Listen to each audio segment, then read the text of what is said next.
আসসালামু আলাইকুম গাইস, আমার নাম শাহরিয়ার। আমি এখন আছি শশা খেতে।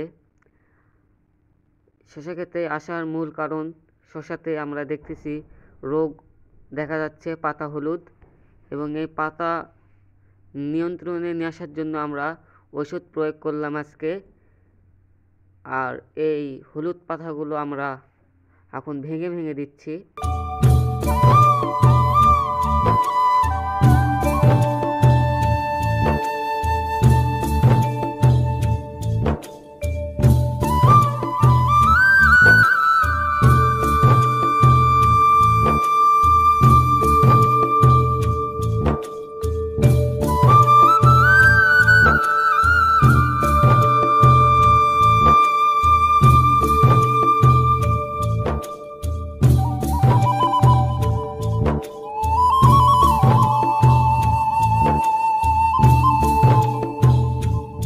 একটু সামনে যাওয়া যাক।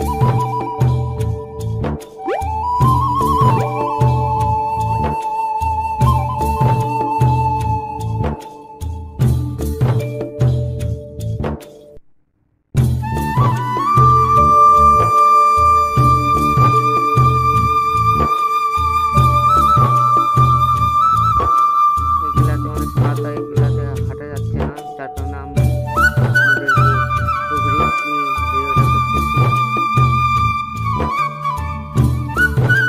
আমাদের কয়েকটা গাছে খুব সুন্দর শশা হচ্ছে।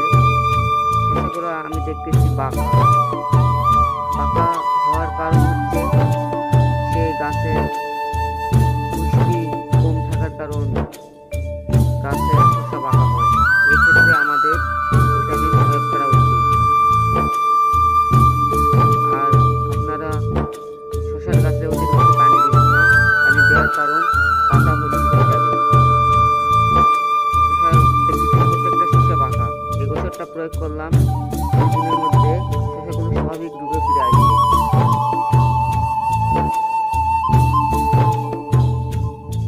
আর ছোট ছোট শশা ধরছে অনেকগুলোই, যেগুলো আমরা কিছুদিন পর দেখতে পাবো অনেক বড় বড় হয়ে গেছে।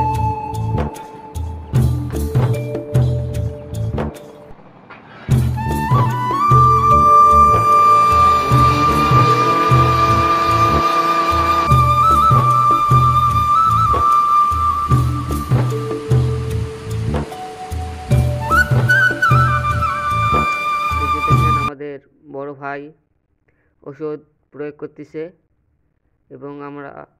এবং আমরা হচ্ছে পানি থাকার কারণ এদিক দিয়ে হেঁটে যেতে পারতেছি না, যার কারণ আমরা আপনাদেরকে দূর থেকে দেখাচ্ছি।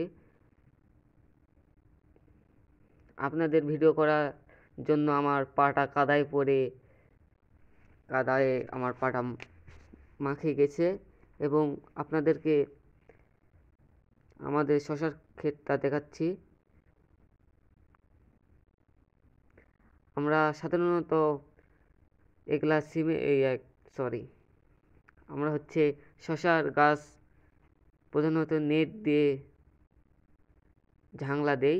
আপনারা কিভাবে দেন সেটা আমি জানি না। এভাবে দেওয়াটা বেটার, কারণ এভাবে গাছটা খুব সুন্দর বান ছাড়ে। এবং খুব কাদার মধ্যে দিয়ে আমি এই জায়গাটা পার করে আসলাম।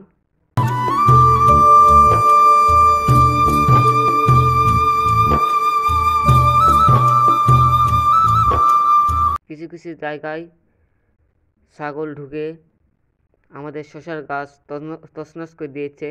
সেই ছাগলকে আমরা কুরবানি দিয়েছি, এবং নেটগুলো দেখতেছেন খুব সুন্দরভাবে আমরা লাগাইছি। এই কাজটা করতে খুব কষ্ট হয়েছে, কিন্তু কষ্টের ফল খুব মিঠা হয়, সেটা সবাই জানে। আপনাদের যদি ভিডিওটা ভালো লাগে তাহলে বেশি বেশি লাইক, কমেন্ট, শেয়ার এবং অবশ্যই সাবস্ক্রাইব করে যাবেন।